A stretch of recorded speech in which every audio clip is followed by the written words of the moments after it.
Well, I think I am live. I'm just going to double check.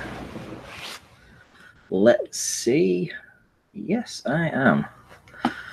Randy Neiman, yes, you are first. Definitely.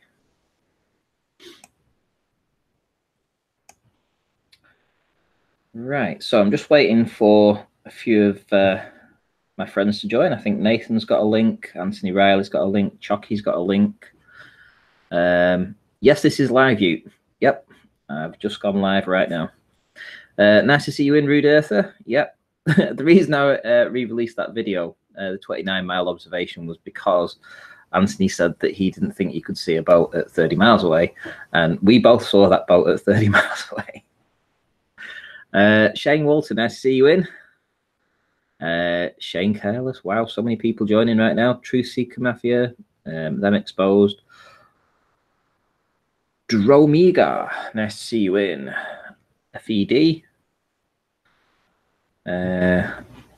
Right, let's just see if I can prompt a few other people to join.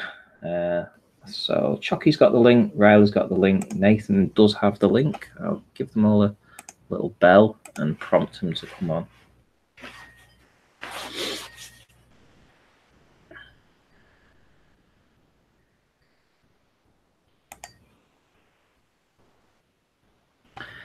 All right, let's see who joins. Anyway, that was a keen observation.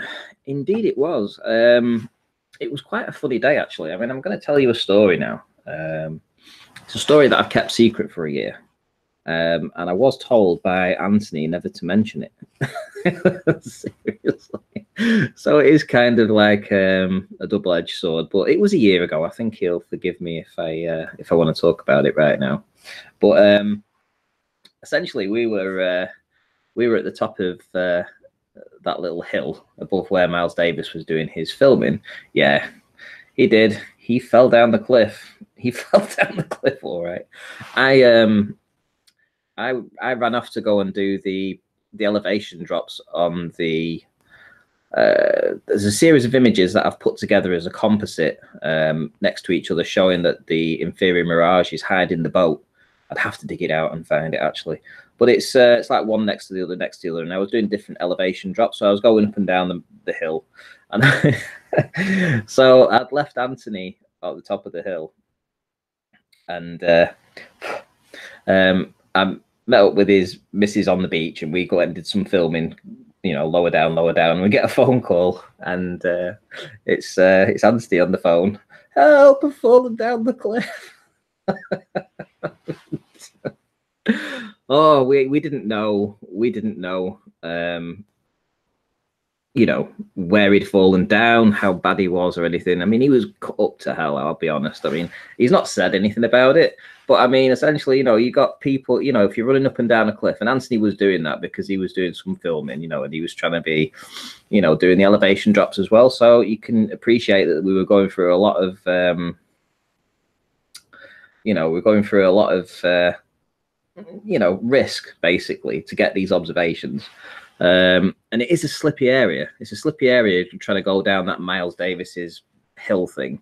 And he actually fell down there. That's where he fell. And he ended up, he hit himself on the concrete at the bottom. There's a concrete step. And that's where he fell.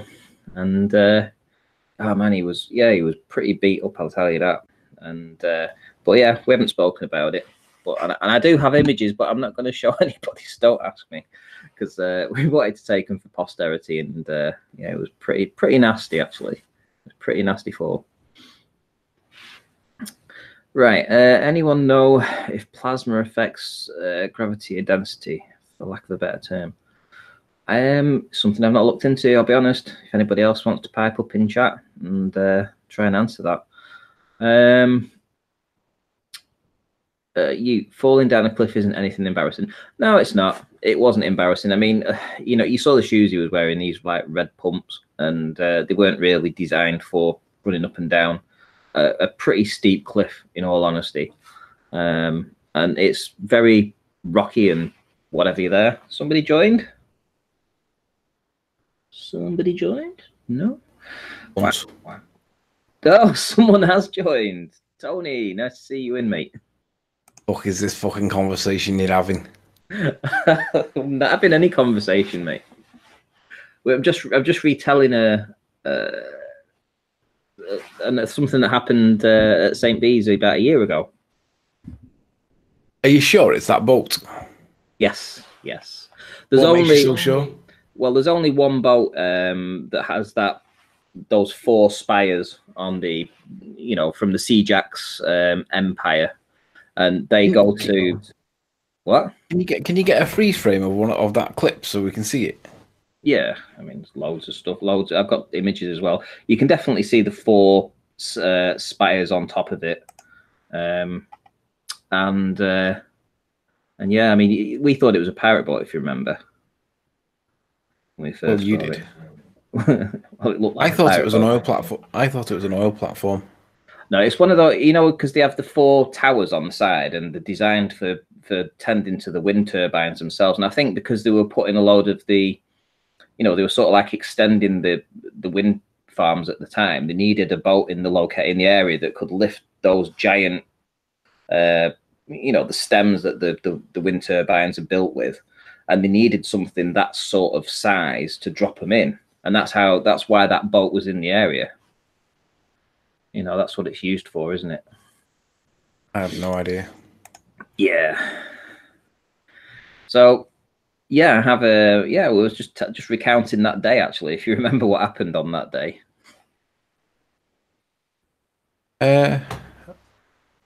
Well, you know my position if you think carefully. What was that?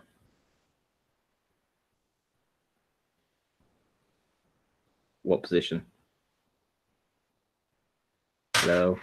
I'm go to look at your Skype. Oh, hang on. Wait on one sec. Skype. Right, let's see. Right, okie dokie.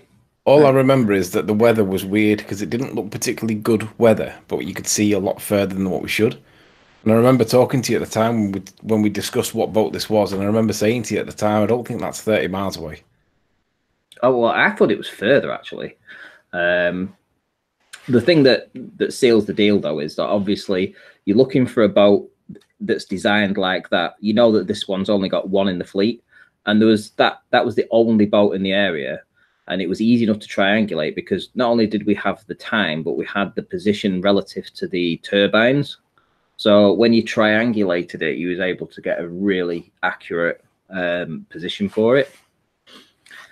And yeah, 29 miles. I mean, it should have been like, even giving them this standard refraction, 400 feet. 400 feet, Ranty, share your screen again and get to the best freeze frame that we can get to.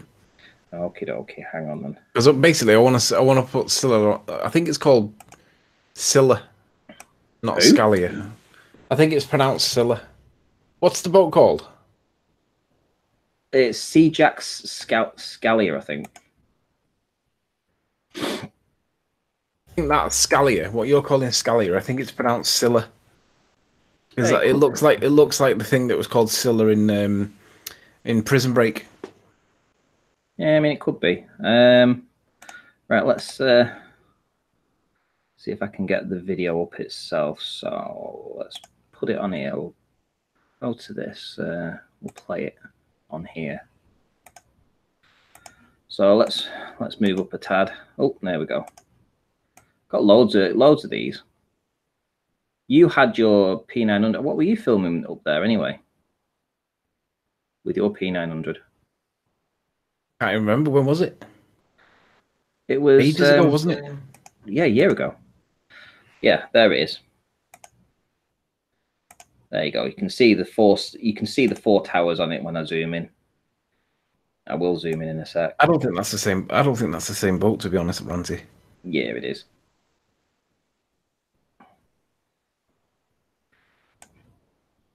Hang on, that's the fishing boat. Yeah, I was going to say that looks like a small tugboat. There we go. Look, 1, 2, 3, 4, and the wavy because they're in the atmosphere.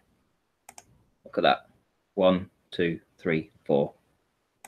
No, to me it looks like a tugboat that's pointing. Not a tugboat, a fishing boat with 3 little masts on it. That's on the horizon, maybe 6 miles away. That's what I. Maybe it's going, instead of being left to right, from the right to the left, maybe it's going a bit further, like away from us. But I No. don't think I honestly don't think it's that Project Scylla or Scalia. Yeah, it is. Because I think 30 miles is too far. Yeah, but I mean, how far are the turbines? It's clearly closer than the turbines. Would you agree? yeah, it's right next to the it's between the two at the time. If you look at, And if how I show far you away are on, the turbines? well, I can show you right now on the where are we? GPS on the.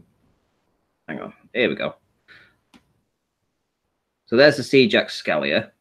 Yeah, there's some images of it. There's where it was at the time. There's the wind turbines. The Millen West, they're further away. You've got Walney, which is just to the side of it. There was the Seajax Scalia at the time. If we go to the images of the Seajax Scalia, you can see what this boat looks like with the four.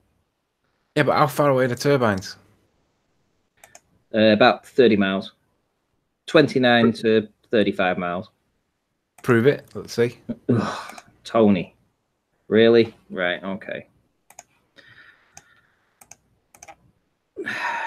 You're making a claim, and I'm not. I mean, I want it to be true, man, but I know how small Blackpool Tower is away from 30 miles away, and I just don't think the P900 is that good at that, getting that level of. Well, the reason I re-released this video was because essentially somebody was saying that they could see boats at 30 miles away, and you were saying no, we can't. If you remember, Yeah, I remember. correctly. Yeah, and right, okay. So Miles Davis is the 40, 30, 20-foot ledge. Hang on. Wait. Oh, here it is, isn't it? There it is. There's his ledge. Yeah. There's the place where we were filming from. Yeah. Right there. Boom.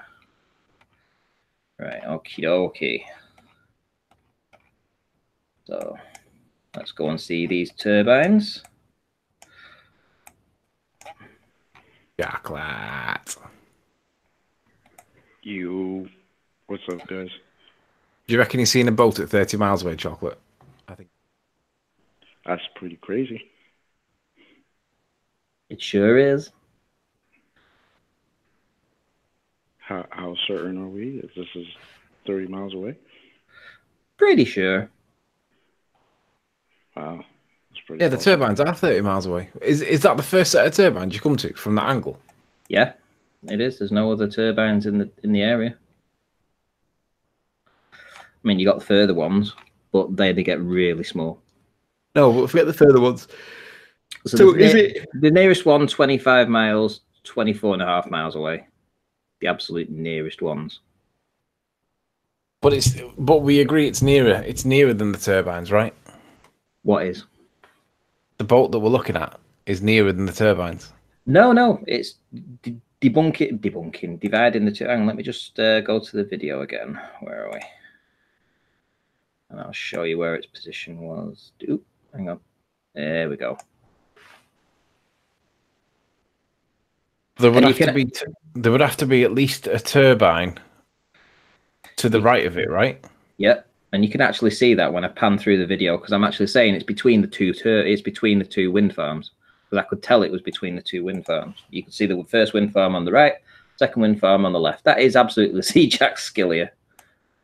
You can see. Look at it. The four little masts on it. Hello, Chucky. Are you there, mate? Yeah, I'm here, brother. Yeah, nice to see you, and thanks for joining. Yeah, man, no doubt. We went through all this at the time. Just go back. Yeah, I know. I remember going through it with you, and I remember at the time thinking that's too far. There's no way that's 30 miles away, and it's hard to tell how far away it is because this is the problem with the sun. You can't tell how far away the sun is because you don't know its actual size. You don't know its actual, so you can't tell how big it is because you don't know how far away it is. Circular reference, so it's like, although it does kind of look like it on the one hand, I just think that it's too small to see at 30 miles away. Well, seeing is believing, mate. Seeing is believing. I know, but one thing I would like to, one thing I want to say though is that you had a guy saying to you that he could see a boat 30 miles away, and you know this video was released a year ago, and you forgot about this. Yeah, but that doesn't. that doesn't. My position with that other guy is the same position I've got now. I'm not sure that is the Scylla, Project Scylla or whatever it's called. Okay. Siege Axis. I mean, what do you think, Nathan? Too low to see that far. Too low. Yeah, the boat would just be I think it'd just be gone. Do you know how big that Siege Scylla is? Nathan, you do realise that when there's a premiere playing, right, it's pre-recorded and he can't speak over the top of it. Of course he does. No shit. Why do you keep asking, was it live? You shout me out. You're kidding, man. What's wrong with you, right? Did you have a little fit there, Nathan, when you was giving me these super chats? Couldn't believe it. I was like, what are you doing? You were saying all I get in the premieres of the debates is this live? Is this live? And like, piss off. So I thought, oh, actually, why not just roll with it? So I thought, you can't beat them. That's funny. Nathan, have you seen? What's Nathan's conclusion on this boat? Do you think it's not the right boat because it's too small or too low? Yeah, a combination of all of the above. I only made my decision when I saw where we took it from. Right, let me. Well, I remember that particular day because I remember looking at the weird visibility because it looked like it was cloudy in the sky, but visibility on the horizon was incredible. And I was like, this is one of those days where it defies everything that. If you were thinking, should we go out and do an observation on that day, you would say, no, don't bother because it's too dark. It's too miserable. Right. Do you know how? Right, first and foremost, do you know how long the Siege Scylla is? How long it is? You know that little tiny speck on the horizon that you was just looking at, that little boat. I don't reckon it's more than 100 feet in length. It's 140 meters in length. 140. That's 300 feet. Oh, that's no. Quite big. It's about 500 feet long. 500 feet long? 140 meters long is its length. The beam... Oh, maybe it is then. Yeah, it is. You're damn right it is. It's a massive boat. It's what they use to put the actual foundations of the wind turbines in. The height of it must be around about 200 meters high from top to bottom. Maybe you're right then. It's a ginormous boat. It's not a little teeny little boat. Ginormous. Yeah, 500 is that's pretty long boat. 500 feet. Yep. 139 meters by 50 meters. Yep. Maybe it is then. It's just so hard to tell how big it is, how far away it is. When, to be honest, if it's now that it's like 3 times bigger than I thought it was, maybe it is that. There you go. But you haven't got the Isle of Man, have you? No, it's south of the Isle of Man. Yeah, no, I appreciate that, but if you've got visibility up to, what is it, you're saying 29 miles? Yeah. Well, what you're essentially claiming is your visibility stopped at 29 miles, because at 31, you can see Moorgord Lighthouse. That's the closest point. Yeah, but we weren't focusing on the Isle of Man. I didn't see it. In other words, having been there, when it's visible, I'd expect it to just be there in your zoomed out footage. You had enough of the shot for me. That's when I made my decision. I was like, you can't see Isle of Man. That means but Nathan, yeah, but what you forget is it's really weird when you pan across to land. Literally, when you pan across to land, this is when you get the start of this inferior mirage. It's kind of weird. It's like where the land, where you get this change between sea and land. That's where you get this inferior mirage. It is really weird. I mean, I need to do a lot more work. I also think that you are right at the limits of what you're seeing on that day. And if you 29 miles is not far enough to see the Isle of Man. No, well, that's what I'm saying. So you're kind of agreeing with my objection then. So you're saying no, I'm contrasting it. I'm saying although you have a point, the fact that you can't see the Isle of Man doesn't mean he's not seeing the boat because he can't see. He's right at the limit of how far he can see. Okay, no, I see how you've contrasted it, and it's a fair enough point. It does look like it. I agree, and it does happen to be in the right area at the right time. So based on the GPS, I would say that he's probably right. It probably is it. What does boom length mean? Is that must be the height of those booms? The arm, isn't it? The cranes. Yeah. So they're 105 meters. The booms. So that's 330 feet. 350. 350. Yeah, that's fucking massive, that, isn't it? Yeah. Yeah. Maybe it is that. Maybe it is. It's in the right line of sight. A couple of people in the chat want to see the boat again. Yeah, put the boat back on. Why not? Hang on then. Hang on. Let's see. Is this live? Yes, this is live. Yeah. Don't make me an idiot. I'm on the panel. Give me a super chat. Give me a super chat, Dave. Should we time Nathan out just for shits and giggles? In fact, actually, should we just kick him? No, don't kick me. So they want to see it again. There we go. There's an image of it. And it does have an elevated bridge at one side compared to the other. Yep. It is the boat. I am telling you now. So, and there's no other boats on that day in that vicinity. Nope. Really? Ranty, Ranty, I've sent the picture in Skype. Just before we move off that, how do you know that? Because you can go on ship AIS, and I've been through that day's data, and there is no other boat in that area. None that looks like this, anyway. At that time. At that time, yeah. Okay. Ranty, just go onto Skype and pull up that image, but you might want to flip the image before you open it, because it's the opposite way around. But it does kind of look like it, but in that it's clearly got a higher bridge at the back than it has at the front, and that's exactly what we see there. Hang on. Yeah. All right. Actually, it looks like the bridge is at the front of the ship, actually, and it's the crane mount at the back. Yeah, let me get it up on Paint. 1 sec. Yeah, flip it horizontally before you present it, and then people will see it in the same orientation. Okay. Adjustments.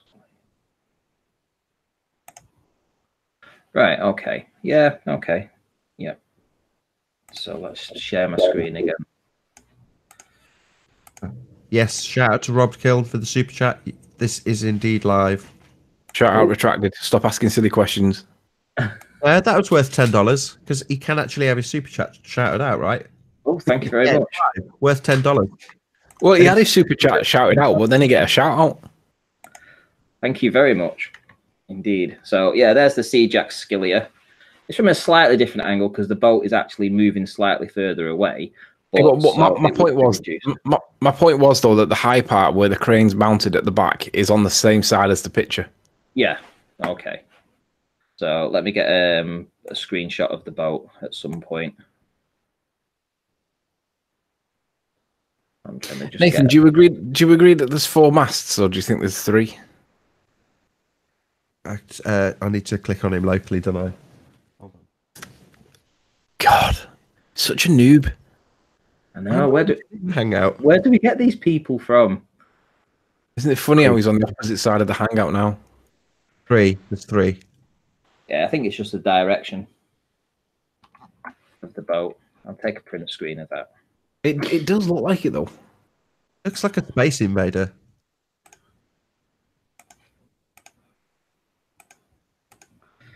Right, so let's get rid of that. Let's crop that out. The reasons why I think it might be it is because of its size. In the right place at the right time, and it does look like it, and it is fucking huge. Right, let's just minimize that a tad. You know what? The whole hull lifts out the water, you know. Them 4 sticks go into the ground, and the whole boat lifts out the floor. Aye. But yeah, it's definitely it. You can even put it on the other side. Yeah, you can even see this area here. This area here is this area here, definitely. And the back part here is this back part here, and there's the arms. Yeah. Any colour? Can you bring out any colour in the? Can you balls? No. Okay. Worth asking. No. Just put it in the top. Ranty, put it in the top left-hand corner. Left. Yeah, and leave it there. Just leave it there. Let go of it and just stop moving it. It does look like there's 4 masts on it. It's a shame Sorry, go on. The bridge at the back does look bigger than the crane mount at the back is bigger than what looks like the bridge at the front. It fucking does look like it, to be honest, Nathan. Yeah, I'll give it you.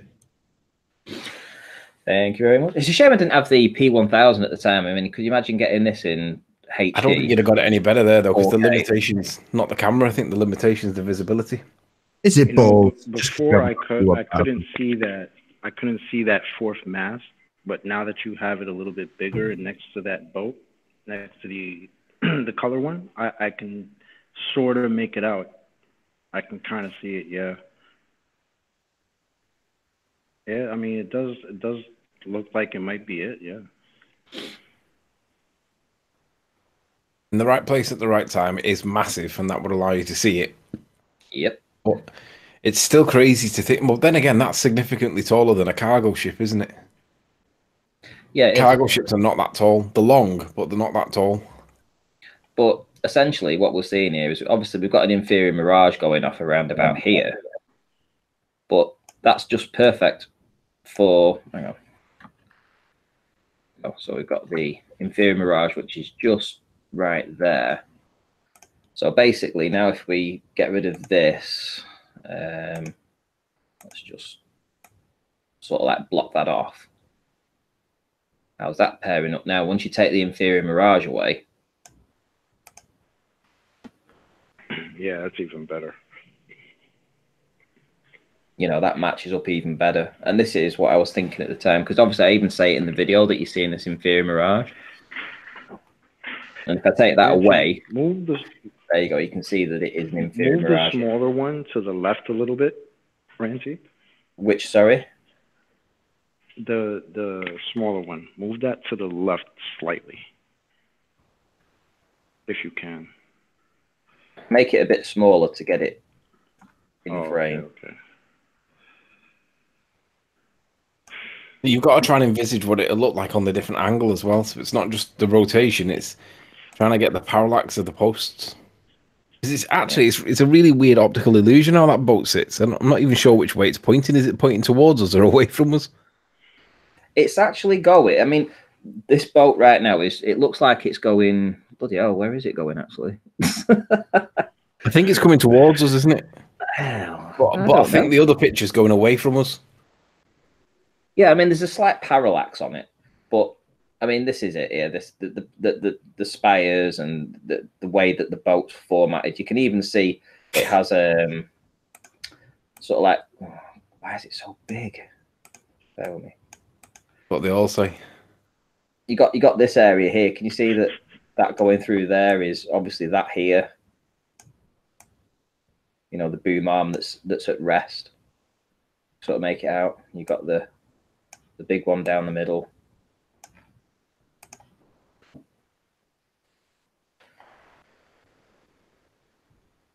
Could be a pirate ship. We thought it was a pirate ship when we were filming it.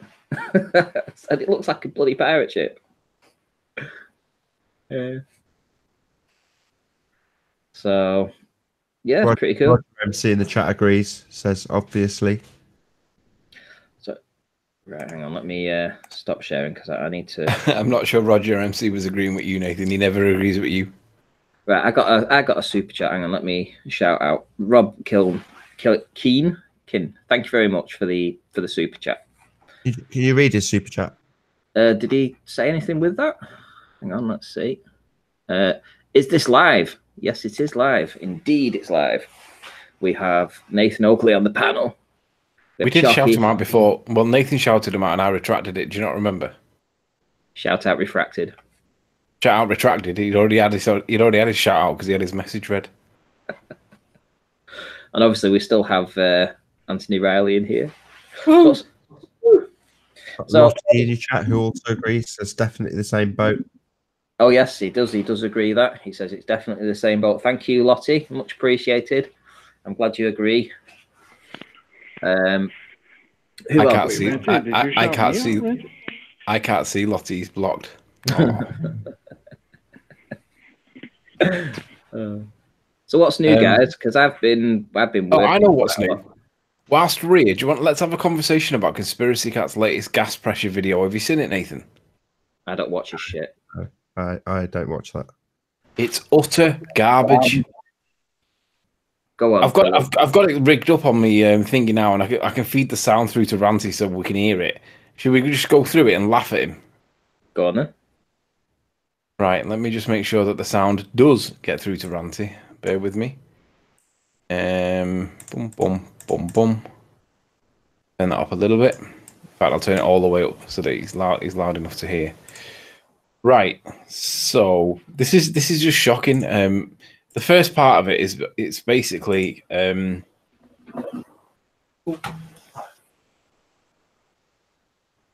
first part of it. He's basically giving some background, and none of it's really important. He's just giving the background. He's like shouting out different things that you and I have said, and he's basically taking issue with certain things. But it's all historical. So the first 4 minutes we don't really need. But then all these bits that I've got on screen now that are all elevated from this baseline. The baseline's this lowest level with the sound underneath it. That's where it's not that contentious. But all the bits that rise above it just get more serious with severity, more severe with distance or with elevation. So what we can do is we can completely ignore everything that's prior to this because he doesn't say anything that's relevant. And we can just play through these clips where he says stuff. And we can just dismiss the stuff where he doesn't say stuff that's not relevant, and then that makes it speed right up. But let's listen to the point that he makes here, and you guys tell me if there's let it play right to the very end, and you guys tell me whether or not you get it. It's only like seconds. I've offered Sleeping Warrior, I've offered Ranty, I've offered to pay £200 to the charities of their choices, and all of them have declined. And it's becoming increasingly apparent to me that none of these people believe that the Earth is flat. They are in it for one reason only, and that's to build the YouTube channels to make as much money as they possibly can. They are not interested whatsoever. I have zero respect for any of the Flat Earth debate team left. It's just become an absolute farce. Sorry, just pause that a minute. Just pause that a minute. I've got to laugh, right? How long has he been on the scene, this conspiracy twats? Well, just forgive me, but is Conspiracy Cats monetized? Yes, he is. He actually got monetized within probably a week of him being able to actually apply for it, which was very, very quickly because obviously he got a lot of shout outs from Simon, Dan and such. He was literally on the scene for a month or maybe 6 weeks and he had his full channel monetized.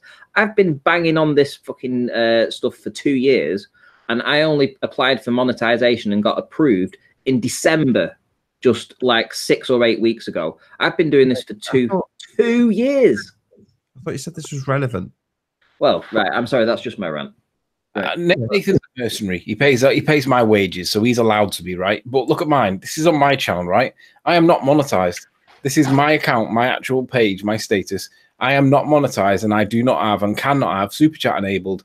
So his point against me is invalid. But Nathan's a mercenary. We can give him that one. But, but I'm not having that criticism. Absolutely not.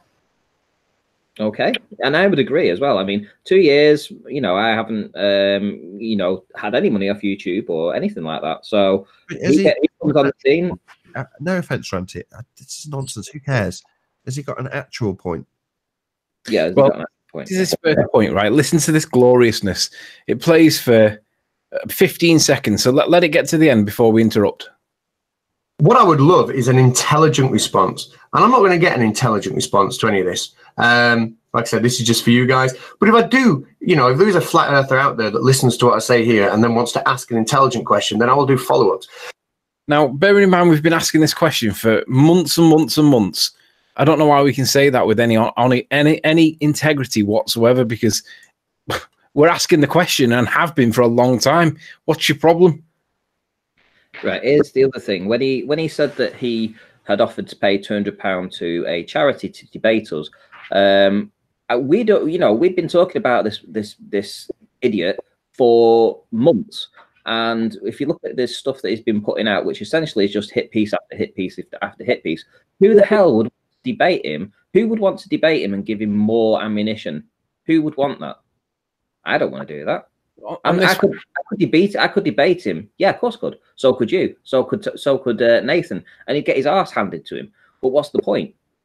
So on this one, anyway, on this one, he's put pressure equals force over area, right? Well, to have pressure, you need to have an area. That's the first point. but he's drawn his little house and he's filled it with gas pressure, right? Now he's got gas in there, right? Listen to what he says. Gas pressure occurs when the particles bounce off the walls or bounce off the ceiling and they create a force. Yeah, that's our point, moron. Yeah, so exactly. we haven't got the house for the gas pressure. You got the container. Yeah.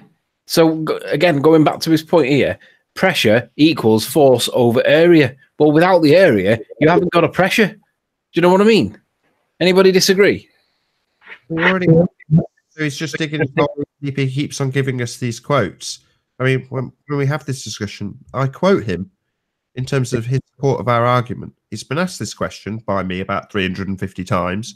He eventually answered it for Arwin. I've got what I need from him. This guy's no longer of use. I can discard him like a used tissue.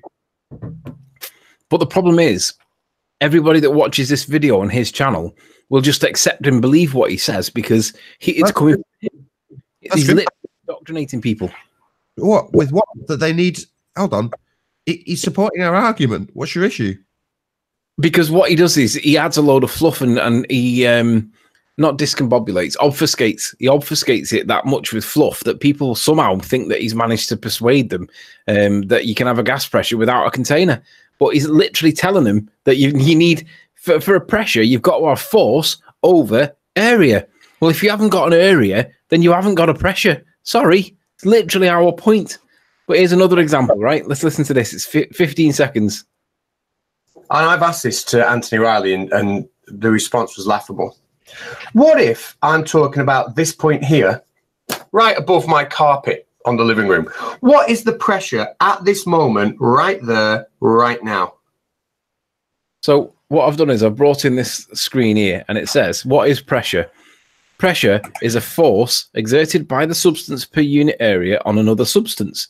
Well, in this case, what's the other substance if he's going to be using his carpet as the substance? It's going to be the carpet. The pressure of a gas is the force that the gas exerts on the walls of its container, in this case, the carpet.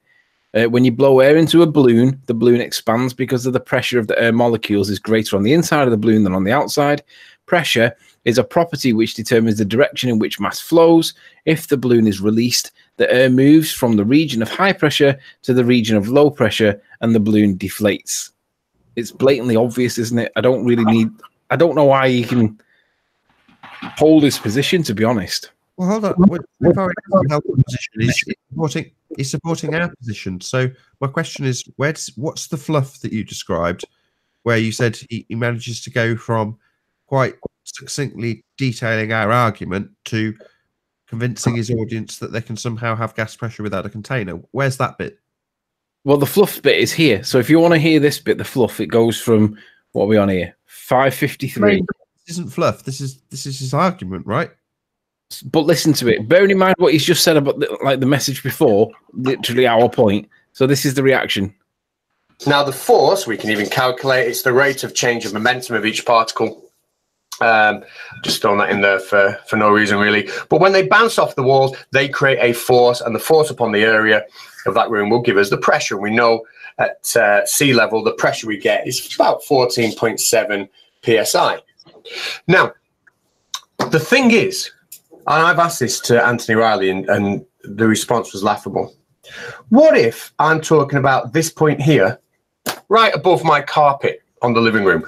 What is the pressure at this moment, right there, right now? So, all right, that bit wasn't the fluff bit. The fluff bit must be this section here. But my point is that at this point... Here, an explanation. All right, so let's see what he says then. So far, all I've had is a load of ad hom, a load of gish gallop, non-related word salad, then a completely supportive argument for our case. Where's the bit that supports his argument? Okay, I think it's this bit. Well, right now, those particles are not colliding on anything. They may be bumping into each other. Okay, so if they're bumping into each other, they're colliding, right? Maybe against each other.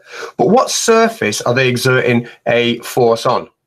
It's not until I put an object in that area for those air particles to collide off that I'm going to be able to measure a pressure of 14.7 psi. They need the area to bounce off, to change their momentum against, to create that force, to create that pressure. So this is where the comment, no balloon, no pressure come from, that they obviously take out of context and twist because they're intellectually dishonest and they don't fully understand the concepts and they don't want to understand the concepts. So if I have a balloon here, right, what I was talking about with the whole no balloon, no pressure, I'm talking about the outside of the balloon. If the balloon is there, then the particles are going to strike the outside of the balloon and they're going to cause a pressure of 14.7 psi. You take the balloon away, what surface are they now hitting? They're not. So flat earthers seem to think that somehow the air pushes like a rod, and that fixed sort of structure will push against the ceiling, push against the floor, and unless the air has something to push off, similar to the ridiculous comments about rockets in space, unless the air has something to push off, or unless it's pushing off itself, there can be no pressure pushing outwards. But that, of course, is absolutely ridiculous. That's called a straw man. That's his response. Is that it? That's part of it. But this is where it gets really bad. But that's the fluff. You've just heard the fluff. I like how he's got all these air particles in a container, though. Yeah. I mean, so far he has done nothing but support our argument. Should I play this last section again? Because this is the section that all the ballers will hear. They'll ignore everything else. This is what they'll hear. Anthony, just let me get it straight. So far, he has done nothing but support our argument. You understand that, right? Yeah. Okay. But this is the bit that ballers will hear. Similar to the ridiculous comments about rockets in space. Unless the air has something to push off, or unless it's pushing off itself, there can be no pressure pushing outwards. But that, of course, is absolutely ridiculous. So that's the bit that the ballers will hear, that bit. Wait, unless the air is pushing off itself? He's saying that there's some kind of rod. He thinks that we think that there's some kind of rod between the two. It's complete and utter straw man. Nobody's ever said that, ever. But the ballers will think it's ridiculous, our straw man arguments, because he said it's ridiculous. Well, we never even argued this. This is not our position, but he's told them it's our position. It's called gaslighting, and it's straw man argument. We didn't make this. Who cares? He's just done nothing but support our argument. This is why I discarded him. Who cares? I've got my quotes. His position hasn't changed. You see that box, right? Earth doesn't have that around it. So you know what's going to happen to all those molecules inside that box if you open the box? And the outside of the box has got a differential of pressure, let's say 10 to the minus 17 torr. All those little dots inside that box are going to fuck right off into that empty space. And that would be space. It's his religious belief. So conspiracy flaps, you stupid twat. If you don't have that box, all of those little dots are going to fuck off into that empty space. That's your religion. You've got us with no box around us and a massive differential, 10 to the minus 17 torr, that the gas doesn't go into. All bollocks. All supported by every word he just said. Yeah. So for the next... Riley, at some point in this video, does he open the box and explain how the air molecules can stay in the box or something like that? Something to that effect? Or...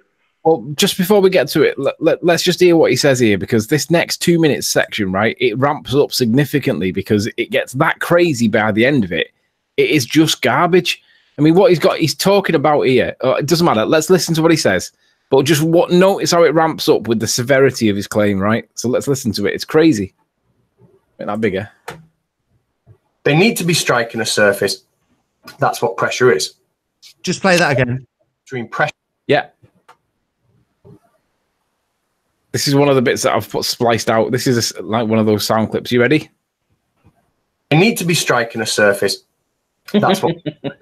Right. So at the top, what are they striking? Oh, they're striking a vacuum that's 10 to the minus 17 torr.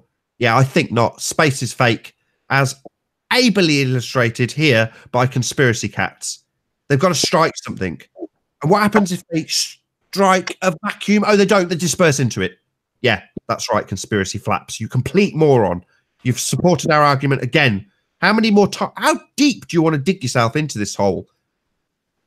He's balls deep in. He's like Wiggles. That's how deep he is at the minute. He's as stupid as Wiggles. He is. He's thick. I mean, I earlier, right, on the show was saying I get really annoyed with teachers because they're smarter, because they get it, right? Flat Earth math drives me mad. I see red because I just see him as getting it, but just laughing in the face of it. He doesn't care about the contradiction. He just sees it's funny. Conspiracy Cats is thick. He's actually stupid. Yeah, I agree. So we've just heard what he said then. It needs a surface to strike on, but let's listen to the next bit. It's just, honest to God, it just gets worse. Listen. So what is the difference between pressurized and pressure? Well, this is how I'm going to explain it. And again, obviously, it goes much deeper than this. But if I take a gas, that gas is going to spread out and increase its volume at any given temperature. And as I increase the temperature, the gas is going to spread out even more. And if I increase the amount of gas, the amount of particles there, it will spread out even more. Now, we know this, and anyone who studies sort of like molar calculations and with gases, we know that 1 mole of a gas at a given temperature will occupy a certain volume. And if I increase the amount of gas, it's going to occupy a bigger volume. That's just a demonstrable fact, which we can go into in another video, should anybody actually be interested in that discourse. Sorry, can you just say that again? I think he's incorrect. Sorry, can you say that again? I think he's wrong. Just let me hear that again. We know this, and anyone who studies sort of like molar calculations and with gases, we know that 1 mole of a gas at a given temperature will occupy a certain volume. And if I increase the amount of gas, it's going to occupy a bigger volume. That's rubbish. It'll fill the volume that it's given to fill. Yeah. But notice how he's got all these dots in a concentration in the middle, but no container. I want to declare him a fucktard. I want to hear it one more time before I absolutely put my name and stamp to his fucktardery. Let's just hear it once more. So what is the difference between pressurized and pressure? Well, this is how I'm going to explain it. And again, obviously, it goes much deeper than this. But if I take a gas, that gas is going to spread out and increase its volume at any given temperature. And as I increase the temperature, the gas is going to spread out even more. And if I increase the amount of gas, the amount of particles there, it will spread out even more. Now, we think know the amount of gas dictates how much it spreads out. It spreads out to fill the container. And if you put more gas into the same container, the pressure will increase. So he's wrong. He is wrong. He thinks that you can have a concentration of gas based on its volume. No, that's not how it works. It's based on the container. Correct. You are. I don't know why I'm getting so in a flap about conspiracy cats. The guy's a fucking retard. Well, this is his first real point. Up till now, he hasn't really made any points. He's just been like poking the bear. But this... No. Sorry, Anthony. He has made plenty of points, all in support of our argument that the gas would fill the space. Yeah, but Until now, all of the points he made supported our argument and were correct. Now he's talking utter shite. Yeah.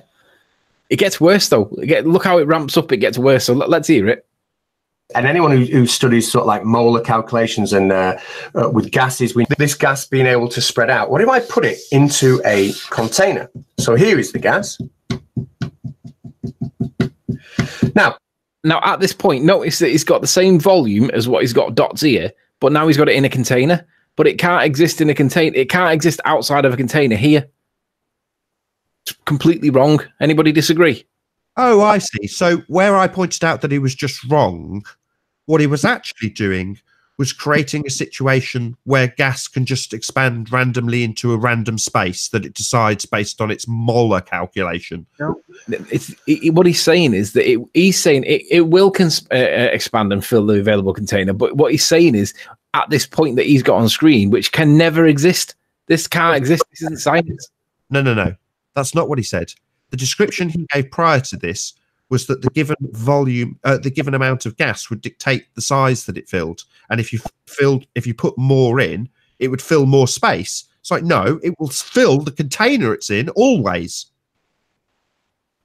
But isn't he saying that with all those arrows pointing outwards? Like, isn't that how the air molecules would act anyway?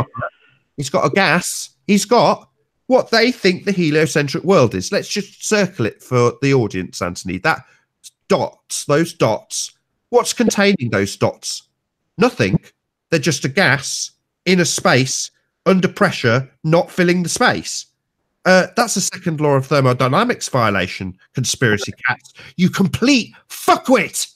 Correct. Nathan's right. Second law of thermodynamics violation. You think you're clever. No, you can't defy the second law of thermodynamics. Let me school you, conspiracy cats. That little dotty ball in the middle of that vacuum, that's not Earth. That's what you think needs to happen. You need a second law of thermodynamics violation, and the best you can do is dots on a white page with a verbal description of a second law of thermodynamics violation. You complete idiot.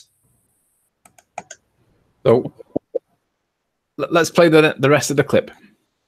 This time, as I add more gas, it's not going to make the clip. I'm not done berating him. Conspiracy cats, you are possibly the most stupid person to ever teach children.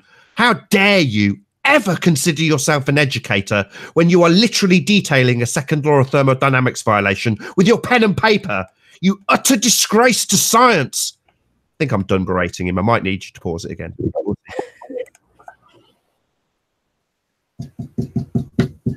Now, this time, as I add more gas, it's not going to make this. It's not going to make the gas increase in its volume. I have fixed the volume. The volume now cannot change. So, he genuinely does think that he can have a ball of dots representing gas suspended in the middle of a vacuum. Yep. Yeah, that's what he thinks. You complete fuckwit. Probably worth at this point just pointing out to people that my point to conspiracy cats was exactly this. I said to him, if you can't demonstrate this point, gas pressure in a void without a container, if you can't demonstrate it, it's pseudoscience. The irony with it being from a teacher too. Please demonstrate a gas pressure without a container as you depicted from, and this is the point that we're in, or it's pseudoscience and a science of deception. You cannot have a gas pressure without a container. You are literally pushing pseudoscience from the off.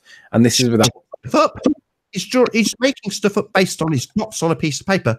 What he just detailed, can you circle the circle of dots with the arrows pointing out? Why aren't they going in the direction of the arrows? Why are they just staying there? Is it just based on the amount of dots he thinks he's got? No, they fill the container. You are stupid, conspiracy cats. I hope people cut this out and send it to him. Me, a van driver, telling somebody who educates children just how wrong they are based on the second law of thermodynamics that he clearly does not understand. You stupid idiot. You stupid man. This is me, you conspiracy cats, a fuckwit based on your total stupidity. It gets worse though, Nathan. So just contain yourself, pardon the pun. Gas, what happens is there are more collisions between these gas particles and any surface that's inside. Now, that will include the inside of the container, but also anything like a balloon that I might put inside the container. So the pressure per square inch is going to increase as I add more and more and more gas because I've got more frequent collisions. Here we go. This is where it gets silly. Now, this is really what we mean by pressurized. If I take the walls away, then that gas will expand, and it will expand to a given volume dependent on the temperature and the number of moles or the number of particles of gas that I've got. So if we take away the container, it will expand. Well, why has he got the not expanded here? Well, again, we're back to him supporting our argument. So you take away the container. Earth doesn't have a container in the heliocentric world. It's a completely open system. You can travel out to the moon in your fantasy bullshit world. So there is no container. And according to him, it expands out to fill the space. The space, right? So the gas would fill the space. Well, it isn't filling any space. We've got gas pressure. It's not dispersing into some fantasy vacuum. This supports our argument again. So he's gone from a few lapses in cognition where he defies the second law of thermodynamics, then double speaks and says that you have to have a container and it will expand out if you take it away. Completely contrary to the picture next to it. Yeah. That's the point. It supports us, but also contradicts this bit that he's drawn already, because that's not, you can't have the, if you remove the container, it fills the available space like that guy says, but that's not what he's drew here, which is the beginning of his point. But listen to this next 5 seconds, Nathan. It's horrendous. But to pressurize something, you fix the volume. To pressurize something, you fix the volume. How's Earth's volume fixed?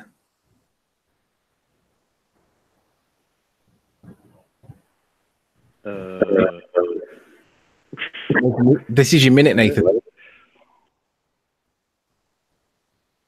I don't know what the problem with that statement is actually, Anthony. If you fix the volume, i.e. you've got a fixed size container and you put more gas into it, the pressure will increase. I agree. But how do you fix the volume on Earth? Oh, you don't. It's got endless space to disperse into in their heliocentric world of spinning spheres that we don't live on. So what I'm saying is his physics is correct at this point, but how do you apply it to Earth? Let's just hear it again so you can picture it in your head. To pressurize, and you supports our argument. This does not apply to Earth. If you apply what he is saying to Earth, apart from the second law of thermodynamics violation he's got drawn in the middle of his piece of paper, except for that bit, everything else he says, if you apply it to Earth, an open system, the gas fills the space, the outer space that we don't have. Because if we did, the gas would fill it, and it doesn't. So what I'll do is I'll play it again, but let's think about it in the context of Earth, right? What he says is true, but think about it applying to Earth. To pressurize something, you fix the volume. To pressurize something, you fix the volume. Right, so how do you pressurize Earth when you can't fix the volume? Yeah, we don't have a fixed volume. We're sat in an infinite expanding vacuum. Yeah. No, to be fair, I haven't finished getting through the rest of this yet because I'd only started like annotating it. We do. I just had one more point. We don't live in a never-ending expanding vacuum. That is impossible and defies the second law of thermodynamics. So all of this nonsense is nonsense. We're discussing a second law of thermodynamics violation when we discuss the heliocentric version of the world. You can't have a spinning ball with gas stuck to the outside in a vacuum. That's the religion of ball Earth. None of us adhere to that because it is nonsense and defies the second law of thermodynamics. I haven't gone through the rest of it yet. But yeah, it's shocking. What he's saying in this is just, I can't work out, is he just incapable of recognizing the pseudoscience, or is he deceitfully basically trying to tell people shit just to explain the fact away and hope that they allow themselves to be obfuscated? Or is he just not, he doesn't, for me, he doesn't realize it's pseudoscience. No, one of his statements defied the second law of thermodynamics. That makes him stupid. No other words for it. He's thick. If he doesn't realize while he's making the statement with those dots drawn with arrows not filling the space, that defies the second law of thermodynamics, that just makes him a moron.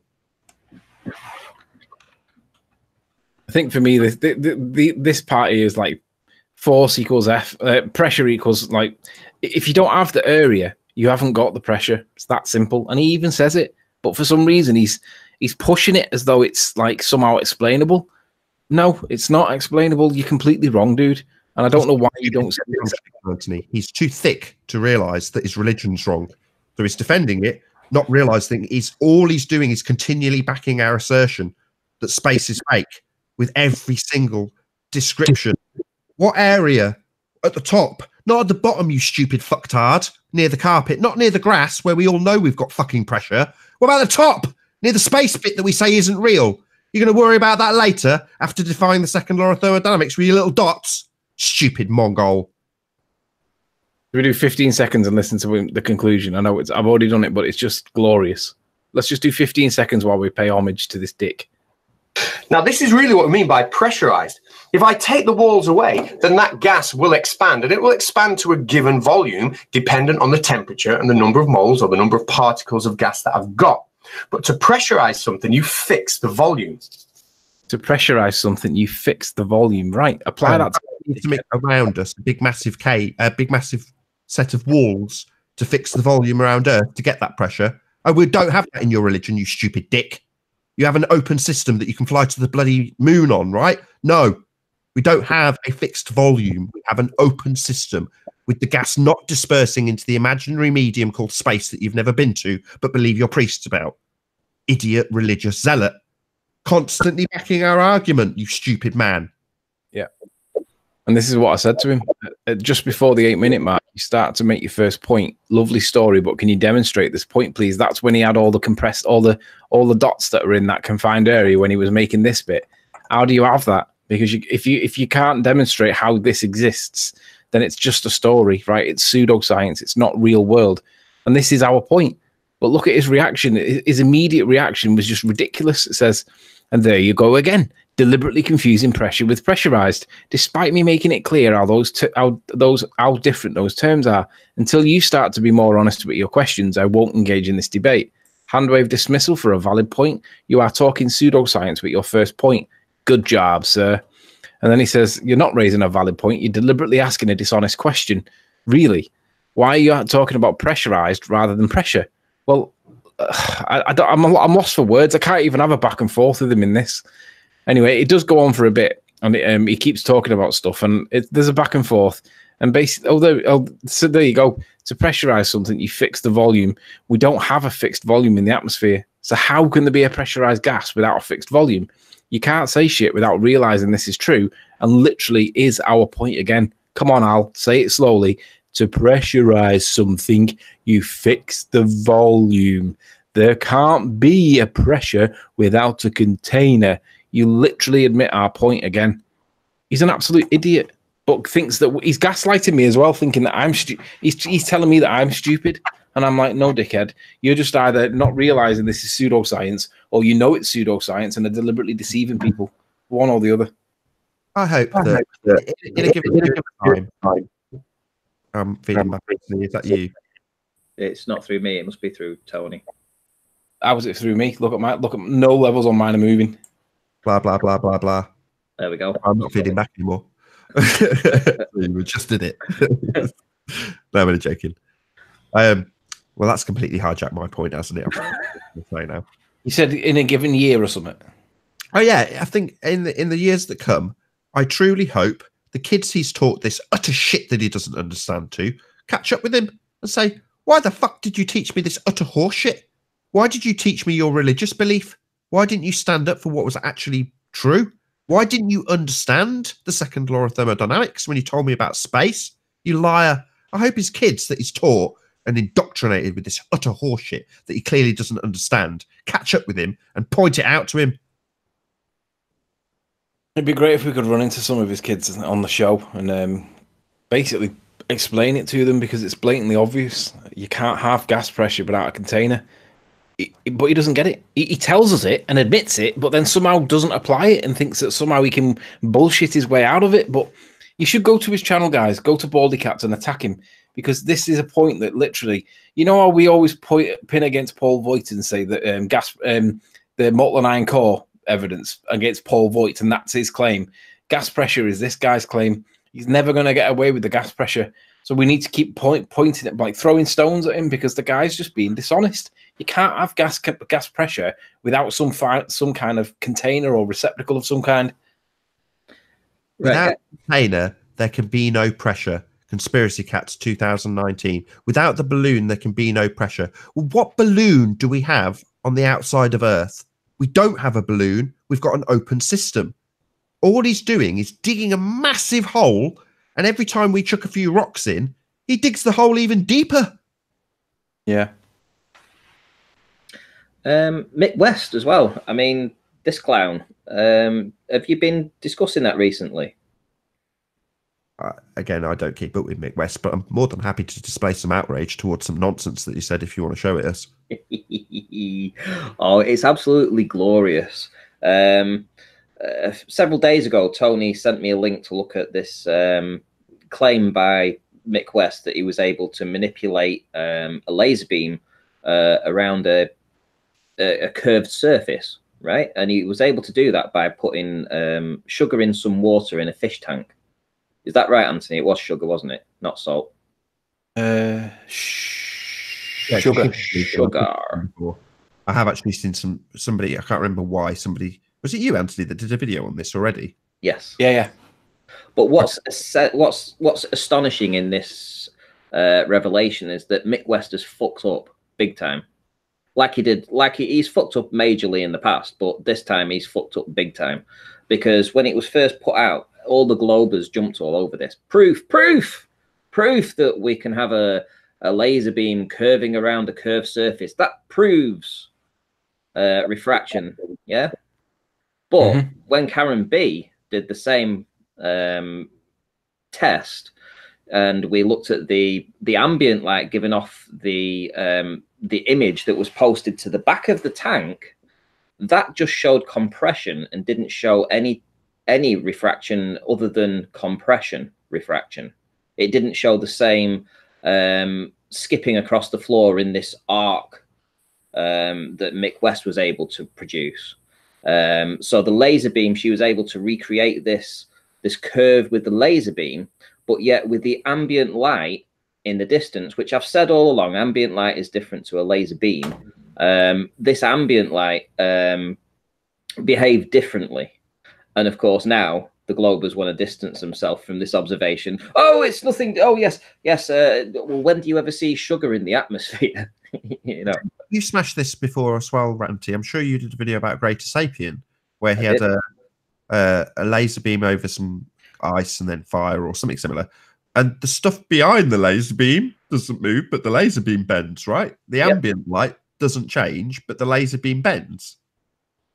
Indeed. And I mean, I think there was some controversy about that being perhaps maybe filmed from a different camera, perhaps. So I'm not really going to take any credit for that per se. But what I will say is that I have been saying for the longest time that I can remember that the ambient light from buildings is different to a laser beam and shouldn't be classed as the same. If you can manipulate a laser beam, you shouldn't assume that that's the same as ambient light, because if that was the case, you should be able to recreate looming. And I've gone out and tried to find if there's any proof of looming, can't find it, no matter how many tests I do, I can't actually do this. But what we do see in the real world is compression. I mean, Red Pill Philosophy's captured it, I've captured it, Jose's captured it. There's been so many people have captured this compression now, even Jade Tolan Media. And what was astonishing was when they did this gradient, what is it, pressure difference, Anthony? Or would you say it would be density difference for the sugar in the water? Well, it's a density gradient, isn't it? So it's just a density gradient. So the density gradient was created with the sugar, being more saturated at the bottom and less sugar higher up. So when you shone the laser beam through it, you was able to get a downward curve on the laser beam. But when you're looking through a fish tank and the fish tank is straight, it's not curved. When you're looking through this fish tank and you're looking at an image of sort of like some buildings in the background, you're actually seeing those buildings compress when you lower the camera. So the camera, obviously, those buildings aren't going on over any curvature, but the density gradient is having an effect on the ambient light in the distance. And whilst that's going on, you've also got the laser beam that's hopping across the floor in like a rainbow shape, sort of like arcing across the floor. So it completely debunks their argument that a laser beam is proof of curvature. Absolutely 100% disproves that. And Mick West royally fucked up when he did that. Anthony, could you show any of that video? Because it's absolutely stunning. Which video are you on about? Where the compression of the ambient light in the back through the tank shows the compression of the on Mick West's video. It's either that or Karen B's. Karen B, because you did a video about it. Yeah, it's on Karen's. Right, okay. But whilst I'm digging that out, there's an issue. There's a particular issue that we're looking into right now with regards to sugar. When sugar is in its liquid form, it's got a particular property called dextrorotation. And what we're trying to work out is what does dextrorotation do? And we know that it rotates the phase of the light wave by 66.5 degrees, but we don't know whether it bends the light or just rotates the phase. Now, some sources that we find say that it bends the light. Other sources say that it rotates the phase. But we're trying to work that out because sugar is an issue. It seems to have a convenient property for the ballers that seems to make light bend, because it should be the case that when we bend the light, the laser up, it shouldn't bend towards the normal. It should bend away from the normal, but it didn't do that. So something's weird about sugar, and we're just trying to find why it's not complying with the application of Snell's law, because when it goes into a less dense medium, it should be bending away from the away from the normal, and it didn't do it. It bent towards the normal still. So something weird. There's something weird about sugar. So we're not quite there with it yet, but we will be there very shortly.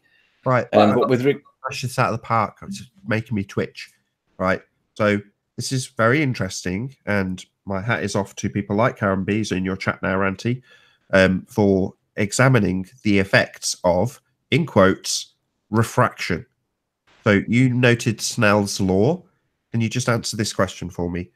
Does the application of Snell's law apply to 7/6 of the Earth radius that's assumed? No. Does refraction of light in any way, shape, or form apply to a mathematical number and an assumption of Earth radius in any way, shape, or form? Terrestrial refraction does. Right. No. So, correct.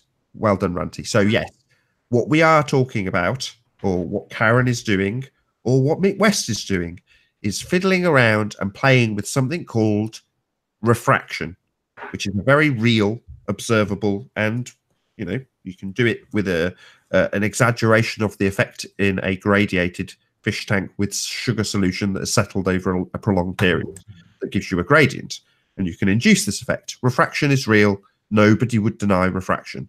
However, refraction is not what the globeheads have. They have something called terrestrial refraction, renamed by Mick West as standard refraction. Now, standard refraction is a mathematical concept. It's not a measured application of Snell's law. It's not applicable in terms of him gathering some sort of data from this sugar tank. He's not done any of that. It's an arbitrary 7/6R, and that has a name: terrestrial refraction. Terrestrial refraction, what's another word for it? Bollocks. Mathematics. An assumption of a radius. So if you want to claim that this, that Mick West has done, has something to do with 7/6R, then you are a liar, because 7/6R is just that, 7/6R. And the R value in that 7/6R is an assumption. So let's get it absolutely straight just to round out. 7/6R, also known as terrestrial refraction, also labelled by Mick West as standard refraction, has absolutely nothing to do with refraction. All terrestrial refraction, what they use in their curve maths to say that light bends around a presupposed sphere Earth, is terrestrial refraction. It's 7/6R, it's mathematics, it's based on an assumption of R. It has sod all to do with anything discussed in the last 10 minutes. And one other thing that Anthony, with his ice creams, when he talks about mathematics, in mathematics you can make anything happen, but it doesn't apply to the real world. Anthony, if you've got 2 ice creams and I ask for you to give me 5 ice creams, can you do it? No, I can only no, it's the other way around. If I've got 2 ice creams, can you take 5 ice creams off me? And the answer, of course, is no, you can only take 2. You can't take 5 off me and leave me with -3 because you've still only got 2 ice creams. Yeah, but you can do it in maths, right? Yeah, only in maths. Yep. Yeah, exactly. So in mathematics, you can arbitrarily apply 7/6 of a presupposed radius value to bend light around a presupposed sphere to bring things back that should not be there when excluding perspective entirely in mathematics. That's all this is, maths. Nothing to do with refraction at all. Everything to do with a religious belief about Earth being a sphere and applying radius values rather than perspective. That's yes, it. But the most important thing that I'm taking away from this entire test with the fish tank is the fact that the laser light, the laser beam, behaves differently to the ambient light of the image in the background. It behaves completely different. The image in the background has compression applied to it, and the laser beam curves. 2 completely different things. Do you want me to play this? Yes, I do. I've got it on slow motion, so let me talk through it. She didn't realise what was happening here at the time she recorded it, because she would have had the landscape or the cityscape on in the background. She's got junk on the back shelf, it appears. But the point is, look how much is being compressed or falling behind the curve. Now, all the ballers would blink test this, and they would say, where's the rest of the thing, man? Where's the rest of the thing? And the reality is, of course, it's still there, but it's been compressed, which is what we've been saying for weeks. Now, I'm not saying it definitely compresses at the exact rate all the time. We don't really know what's happening, but we can definitely say that there's more compression going on than less compression. So if they were to blink test this, they would claim that it's fallen behind the curve of the Earth. And I'm saying, no, So Karen's still playing with it at the moment, but the reality is we can demonstrate this now on a very small scale, and we can test things. And it's not acceptable to say that the curve of the Earth is being caused by looking at the horizon anymore, because we know that there's something else going on, and we're just trying to work it out. But there is something called dextro-rotation, and we're still working on what this dextro-rotation is to find out, is it the cause of this continuous bending down, or is it literally refraction that we're looking at? And the answer, we don't actually know for certain what dextro-rotation does, but it might just be a phase rotation. But if it is just a phase rotation, then it has no application as far as I can tell. But it looks like it bends the light, and it shouldn't be doing that apparently because of the asymmetrical molecule alignments that the sugar has. It seems to be caused by the asymmetric. But again, look at how much is going behind the horizon. If they blink test it, that's what they would do, right? Yeah, but there is no horizon. You're looking through a straight fish tank. This is the whole point. We're looking through a gradient here with nothing. There's no obstruction in the way. There's nothing in the way of that. It's a fish tank. It's a straight fish tank. Well, I know Karen's watching now, so let me just tell Karen what their complaint was. Their complaint was that the things on the back shelf here are lower than the floor of the fish tank. So what they're saying is, yeah, you are going to get that angle because you're getting above it and creating a lower angle. But what we need to do is test this over a long distance to see whether or not this is lower than the fish tank by getting a laser and firing it straight through and out the other side, and see if we can put it on mark on the wall and basically proving that it is the same height, because these guys are lying. They're telling us lies, and they're doing anything to wriggle out of this that they humanly can. And we've got it now. We can play with this and see what really happens. And it's all down to Karen, really, for having a random fish tank in her garage and me bugging her about it to go and play with a load of sugar, because that's what's happened. Stephen Nasser for the super chat. Ranty. Yes. Thank you very much. Woohoo! Thank you very much. Shout out to Karen B for doing this. Yeah, actually. And she, honestly, there's a sugar shortage in her local area now because of this. Karen B's ace because she had the stuff ready to go. It was, yeah. I remember seeing the discussion in the Skype conversation, and literally it was like, I have this stuff ready. I can go and do it right now. And I know that you two were back and forth. You were getting her to do lots of different experiments with it. And it was kind of cool what actually happened. And we definitely saw different. Can you show where it's skipping across the floor? That laser beam. Can you show the difference between the two? Because we've got ambient light, which compresses, and then we have the laser beam, which actually arcs onto the floor repeatedly. So it doesn't just do it once, but it's up and down, it's up and it's down. Well, there's something a bit weird about it because let me just get to the relevant bit, because I hadn't even thought about this, but it's absolutely true. I was having a back and forth with FE Corps President Mike Kavanagh, and what I hadn't realised is that it's not the same view from both angles. So although the laser's now on the floor, we were able to replicate the leapfrogging effect where it bounces off the floor, which is crazy, right? It shouldn't really. I don't know how this can even happen myself. But when I suggested put the camera back where the laser is, so you're doing it from the view of the laser. So that's what obviously she did. Now the problem is when we did that, look at what happens. Come on, I've got it on super slow, so it's going to take a while to flick it. Right, here we go. So now the problem is here, you're not looking through the depth of the water from the glass to the laser, which was only about 6 inches. You're looking across the whole fish tank. So you've got a depth change that's way different to what you've got on the side. But when you saw this thing like frog hopping across the glass, the way I interpret that is that when you're dropping your elevation down now, you should see the skyline drop behind it, come back up, drop behind it, come back up, representing the leapfrogging. But Mike said, no, you're looking through a much more dense layer of light, and it's not the same. It's not applicable. It's not directly applicable. So although that is my position, you should see it's bunny hopping. Mike said, no, you're looking through a totally different medium, and it's not the same. And it's like, what? Yeah, you're right, but it just feels really weird. But look at what happens to this thing now. Yeah, this is the one that I was looking at. You absolutely see the compression of these buildings now. We know we're not losing them to Earth curve, but look at the compression. It's sensational. It's literally the same effect that we've been observing.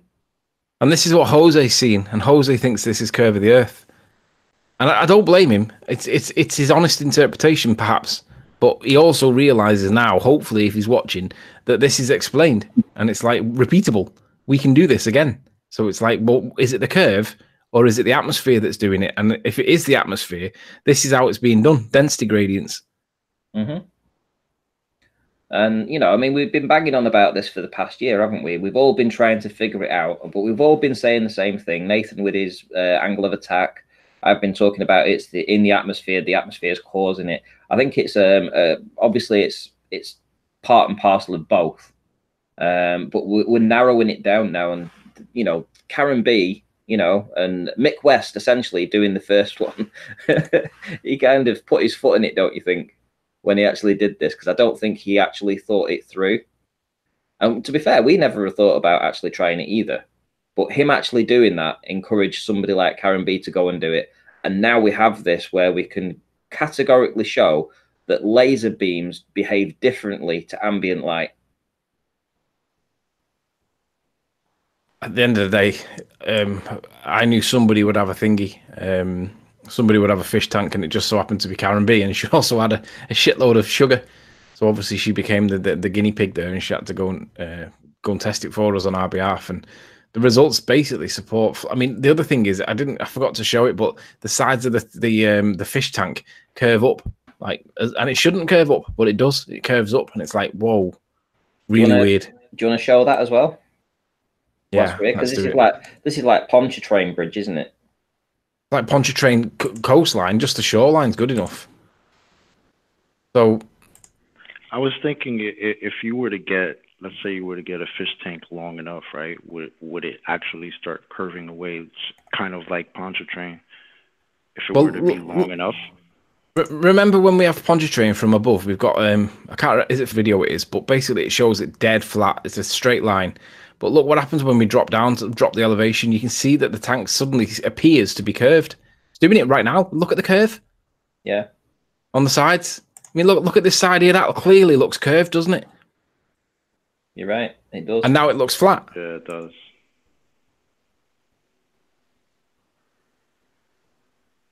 Definitely looks curved. There's something about lowering that Wait, elevation. look at the curve there. That clearly looks curved. I mean, obviously, it's a pane of glass. I think you see it very well on Karen's a bit further on.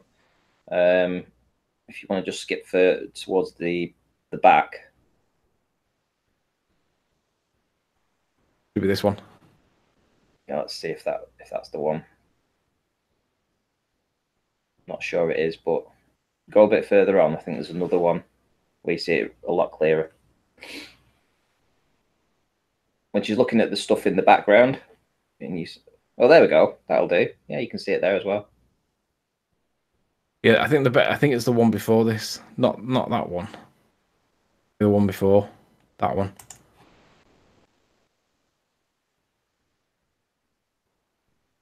No, it's the one where the work surface was seen behind. Oh, right. So it is the middle one then. Oh, so that's the very last one then, isn't it? Yeah, that's the very last one. Yeah, that's definitely it. That's definitely it. Yeah, look at that. So watch how this becomes extremely pronounced. I mean, you can even see it now. It clearly looks curved now. But yeah, look at it there. It looks well curved. And, you know, let's just be clear about this. This is a fish tank that's straight. And it's over a very short distance. And if this was done to scale, this would be about 100 feet. Yeah, I mean, the other thing that's being changed here is the density gradient. And you can actually see it on the right very clearly. Yeah, look at the curve there. And that's what Soundly's showing. And don't forget, Pontchartrain's one of the most humid places.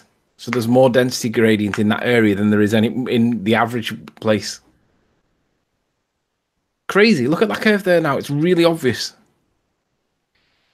But isn't it good that we're dissecting these optics that used to be the Glober's claim? Any obstructions, curvature in it? Well, just basically, you know, doing these things, these testing stuff to find out what is going on, and you know, things just fall in your lap. And Mick West doing this, It's literally fallen into our lap, and Karen B is replicating this, and it's explaining an awful lot. You know, this bendy bridge effect. You know, it's explaining it. And this is easy enough to do that I'm sure a lot of people will start doing it.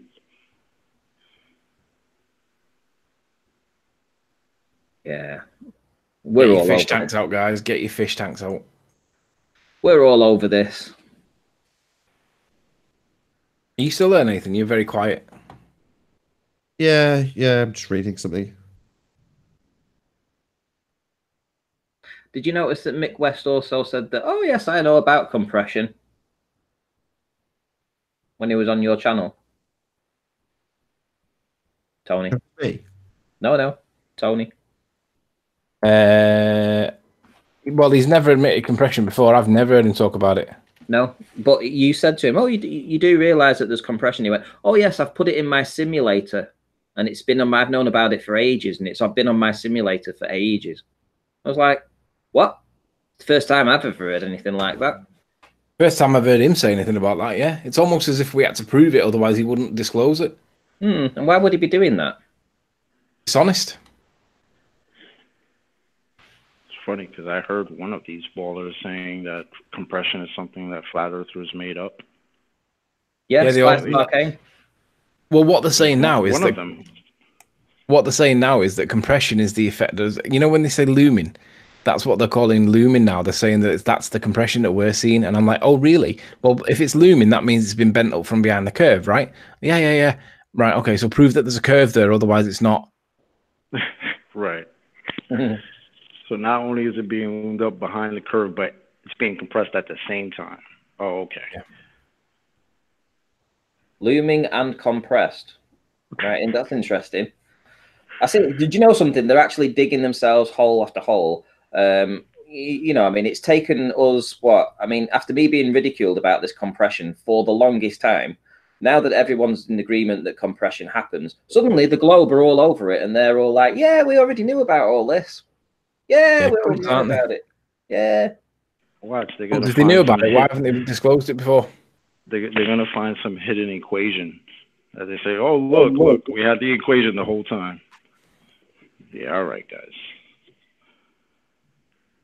Just like when we had the inferior mirage as well. The inferior mirage was where the curve starts. This is where the hump is, where the inferior mirage is.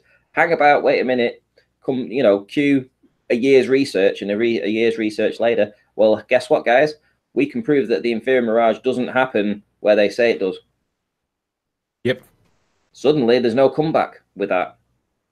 You know, it's getting worse and worse. And, you know, I mean, this Karen B, I hope you guys sort it out with whatever kind of gradients you can come up with and whatever results you come up with, because, you know, this could be killer. This could be game over for these guys now.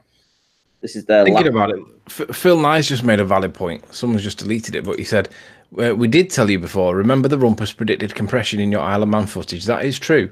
He's never explained why that was, though, and he has been asked to why it would be the case that it would be compressed, because at the time that was not being talked about. But he did make that claim. That is true. However, he never qualified it with a reason or a justification.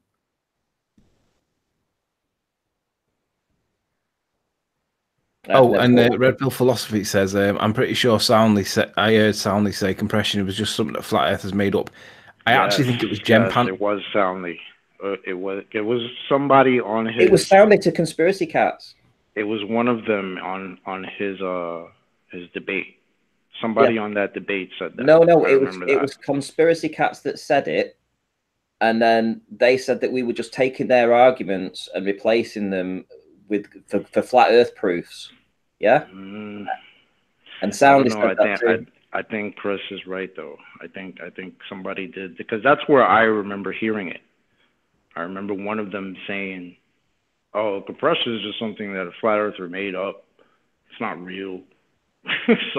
something to that effect. I'm paraphrasing, obviously. If anybody knows where that clip is, that soundbite, let's find it and like present it to us. Because if somebody has said that, let's have the balls over it, because they're just cunts. Yeah, actually, that could be a pretty good test right now. So how many have we got in chat? Let's have a look. I've not even seen. Right, we've got 163 watching. Yeah. So if some of you guys want to pop over, if you have an idea roughly who it was and where that might have been taken from, you can get us a timestamp for that. We'll play the video. Because I am sure that he said it. I'm sure it was Conspiracy Cats when he interviewed him. And I'm sure it was around about between 8 and 12 minutes or 8 and 14 minutes in on that video. I'm sure of it. Well, I can check that now. So Okay. it was on Soundly's channel, right? Yes, it was on Soundly's channel. How long ago roughly was the Conspiracy Cats interview? 3 weeks. Right, so it's within the month. Yeah, I would say so. 3 or 4 weeks.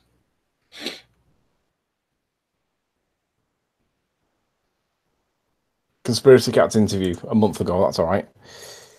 So if we open out transcript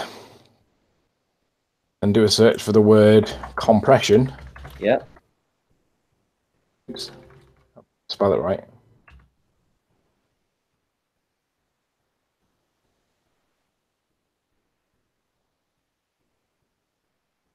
Anything?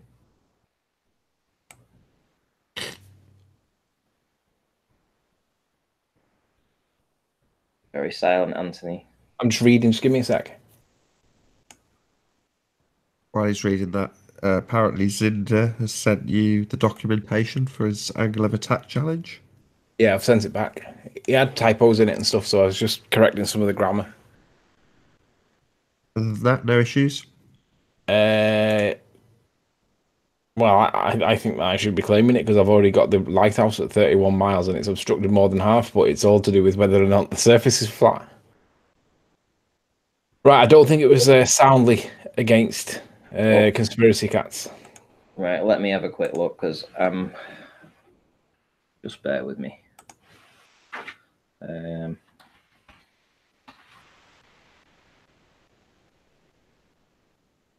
So tell us, guys, what's been going on recently? You keep the chat going whilst I find this soundbite. Well, I'm hoping you're wrapping it up in a bit because I want to go to bed. Yeah, I'll knock it off in 20 minutes. Did you guys hear Morguile on Nathan's today? Nathan, I don't understand why Nathan lets PMARS in. When I'm in, PMARS can't join. I don't know why you let him in. He was just destroying your guest and you were allowing it. Shame on you, Nathan. All are welcome. Nope. Abusing the guests.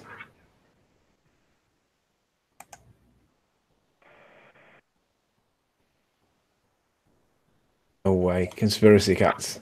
Oh, here we go. Right. So yeah, on the Conspiracy Cats video, play it from like 20 minutes dead on. Play that sound through from 20 minutes dead on. I know we said it on that. On Soundly's one. Yeah. No, I haven't deleted Racetrack. Thank you very much. Random Tings. Still up there. Ranty is a deep po. Bye bye, the vet guy. See you later. Yeah, it's the timestamp's about 20 minutes in. Bang on 20 minutes. Yeah.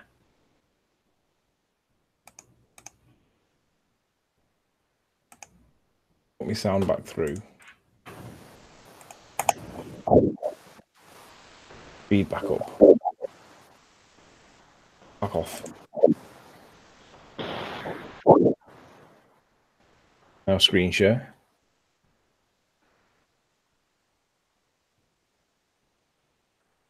Are you ready? We are, yeah.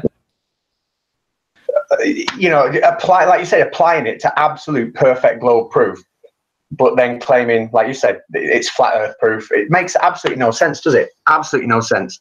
Well, no, it doesn't make sense. I mean, what they're doing recently is and this is what I find. I actually use this to my advantage.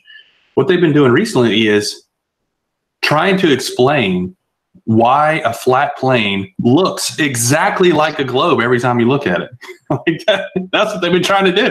It's like, hello. Well, shout out to Soundly because just go back to 1950 because you went too far. You missed the part where he said compression. So 1950 in the just go to 1950, Anthony. You can't call it a globe. You know, I think Yeah, What's that's going on exactly what they're doing. You think that's what they're doing? Exactly, definitely agree. Because they talk about this compression, and I mean, I love the fact that he'll take a photograph of a mirage, and then he'll show the boat going over horizon with absolutely no mirage, and then he'll say, "Well, look, there must be a mirage because there was another one on that other photograph." And this compression and apply, like you said, applying it to absolute perfect globe proof, but then claiming, like you said, it's flat Earth proof. It makes absolutely no sense, does it? Absolutely no sense. Well, no, it doesn't. Oh, so the compression makes absolutely no sense, does it? Really? Another thing that you fucked up on there, conspiracy cats. I thought you'd like that because, conspiracy cats fucks up again, basically. Yeah. They all denied it. They all mocked it. Slice Barkane's another one who's been going on about compression. What are you talking about, compression? They're all at it. Red's rhetoric. None of them, and then all of a sudden, Mick West, oh yeah, we already knew all about this. Oh. Red Pill Philosophy, 10 minutes, 5 seconds in Soundly's interview with Simon Dan. Do you want to ping us the link, Red Pill, so I don't have to look for it? You are able to post links. Yeah, you can post the link in the chat.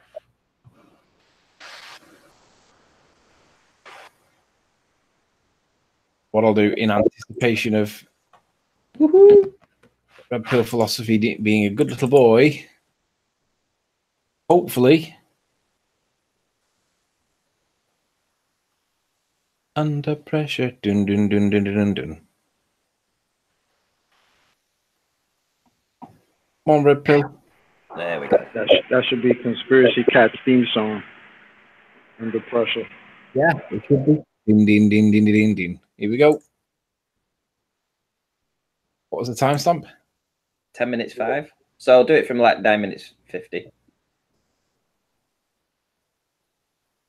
Another thing about it is too that pretty much anyone can go out and do it. I mean, you have like Ranty Rant. I'm sure you're familiar with that name. I think you. Rant. Yeah, yeah. Cool. Yeah, very familiar with Ranty. Yeah, exactly.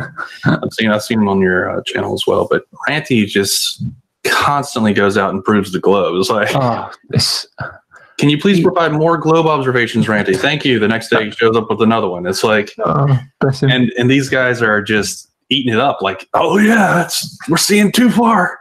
Yeah, he makes observations, and then they all come up with these optical physics things and illusions that kind of prove what he's saying. It's ridiculous. Perspective. Do you know what? You're right. That is a valid citation. Do you know what I noticed here with this guy? Yeah, but hang on. Wait, go on. You're still not playing the full video, though. Let's just play a little bit more of that. I want to hear what else he says. I mean, I'm not being funny, right? But does Soundly not look like one of these right now?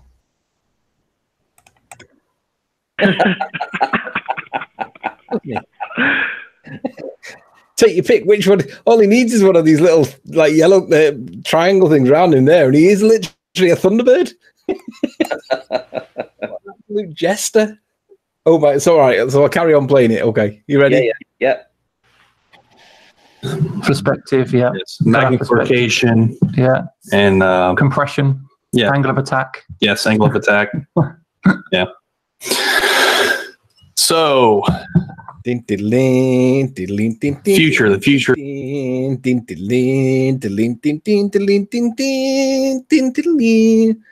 Unbelievable. I wonder if he was getting paid to wear that clothing. I mean, I've never seen anybody dressed like that. So they've all been mocking it, this compression. Yep. They've all been mocking it. Oh, how must they feel right now? Well, they'll just completely ignore it. They'll just dismiss it. Right, well, been an interesting chat, guys, so I will wrap it up. Do you want to say anything, Chucky? Do you want to promote your channel? No, not really. But, I mean, I just hit 100 subscribers, so I'm happy about that. Woohoo! Woohoo! But I'm not going to promote. I'm not making any content as of yet, so... Oh, hang on. There's another one there from Gleam in chat. Oh, right. Gleam's already sent a picture saying, please show this. To be honest, Gleam, I've just seen your picture, but mine was better. Nathan, have you got anything to say? You're near 13,000 subs now, aren't you? Something like that. Do you want me to have a look? Yeah, go on. Gained about 3,000 subscribers in less than 28 days, thanks to Jaren, Red Pill, Patricia, a few other people. Big shout out to them. What must have prompted them to do all this shouting out? Say again? What must have prompted these people to be shouting you out? I don't know, Anthony. What could have possibly prompted that? I don't know, Nathan. Perhaps somebody got a flea in their ear and said, hey, we need to cross-pollinate a little bit. Wonder who that might have been. I guess we'll never know. No.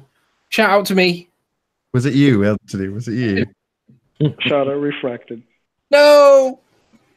No, you're right. And you've been banging that drum on the debate before you said it to those guys across the pond. And we have been, before we got shut down, we were putting out people's links and actually encouraging people to go and subscribe.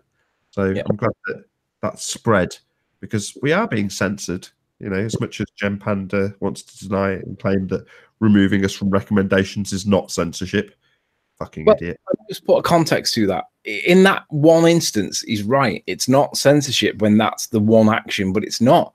It's that action in addition to people like Simon Dan, who's got no science whatsoever, and Soundly and Craig McNeil. All these people that are being promoted, actively promoted by YouTube instead.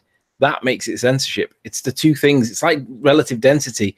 Density on its own isn't the explanation, but relative density is. So suppression on its own isn't really censorship, but relative suppression absolutely is censorship. What makes it even worse is that these guys actually deny it completely. Yeah. Like, they were on Red Pill's debate and completely denied when he brought it up, because Red Pill's on that. And when he brought it up, they were like, no, it's not censorship. You're crazy, you're bugging out. And it's like, really, guys? Like, it doesn't matter if it's flat earth or globe. Like, censorship is censorship. Like, that's fucked up either way. So I didn't have much respect for them before, but I lost a whole lot of respect for them after hearing that shit. Like, you guys are bugging out. But whatever. Yeah, I completely agree. Hey, Karen, stop spamming chat, you. Tony, do you want to promote your channel? No, because I don't get enough subs. We know. All right, I'll do it for you. Subscribe to Chocolate saying, yay. No, but thank you for everybody who has subscribed to me, because I don't make content, but obviously y'all like me for some reason or another. So thank you for you guys. I love my Flat Earth family. So, yep. Nathan, what subs count are you on? Did you have a check? Yeah, 12,821. That's sensational, isn't it? Sensational. I'm really pleased. I'm not going to lie. I'm made up about that. Very now, semi on. What? Thank you for having me, Ranty. No worries, no worries. And Tony, Sleeping Warrior, everyone go over and subscribe to him. He does his coffee and donuts. Listen, Nathan wouldn't be half the guy that he was if it wasn't for me and Ranty and Chocolate and all the other people. So come and give us a bit of love as well. It's not fair that he gets all the love. Can I do one shout out? Can I plug one thing? Because it's new. Sure. Go and check out my new website, nathanoakley.com. There's a community forum on there. Currently, it has all the housekeeping questions. Debate has begun. So check it out and become part of the Flat Earth debate community at nathanoakley.com. Woo! Wonderful. Oh, make sure next time you see Soundly, you make some Thunderbirds references, and if he doesn't know what he's on about, just shout out Thunderbirds, and he should get it. If he doesn't get it, just point him in the direction of that Simon Dan video. I don't know what the reference is to, but I adapt it to Fundy Birds. Fundy Birds. Yeah, Fundy. Fundy Birds, I go. This is a Fundy. It was his choice of attire in the Simon Dan interview that I didn't even know he'd done. Anyway. Oh, right. So should we do some shout outs in chat and then we'll round up. Everybody that's sent a super chat in, thank you very much. I do appreciate that. Zoe. Who? Zoe, be here in love. Be here in love. Nice to see you. Rude Earther. I think you were the first one in, actually, Rude Earther. Because he was like, Tony said that I can't see 30 miles in a boat. And I was like, well, Tony saw a boat at 30 miles. Mm. Mm. Shout out to you. I'm not sure. Marlin. I'm not sure. FED. Are we going to shout out Arwin? Yeah. Shout out to Arwin. Shout out Arwin. Do I need a Skype call off the end of this hangout? Shout out to Paula. Flat there. Yes, it was Defund. Defund was the super chat, and there was another one as well. Crikey, this is really bad. I can't find where it says who donated. Who's page? Shout out to Defund. Page 42. Oh, it was Rob Keane. Yes, it was. Thank you, Rob Keane. Right, so yeah, I'm going to round up. Thank you guys, everybody, for stopping by. Appreciate it, and we'll see you in the next one. Woo! Woo! Bye. Later.